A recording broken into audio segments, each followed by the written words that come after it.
côté ya ministre Luzolo Bambi à celle qui réunion na espère il y a entité de liaison il y a droit de l'homme et ça qui na centre Nganda Jojo Lukojaza qui kuna pona compte ya linga la face.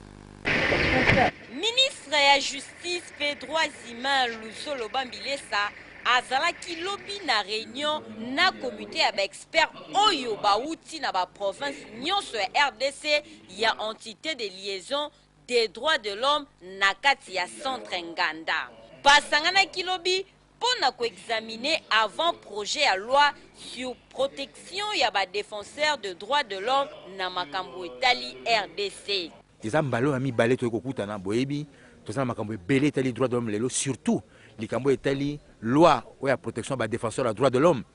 Loi wana pezali ka rappel loi ya protection ya ba dénonciateur ya ba acte ya corruption yoko moto a fondi likambo corruption lobi ba longoli na mosala lobio basale mobulu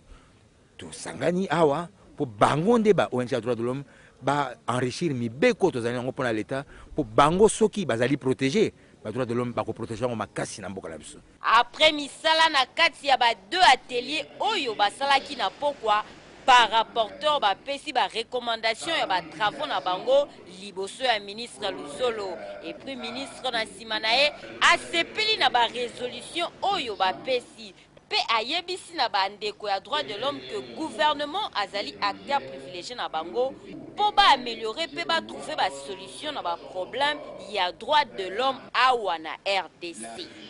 Match de prolongation.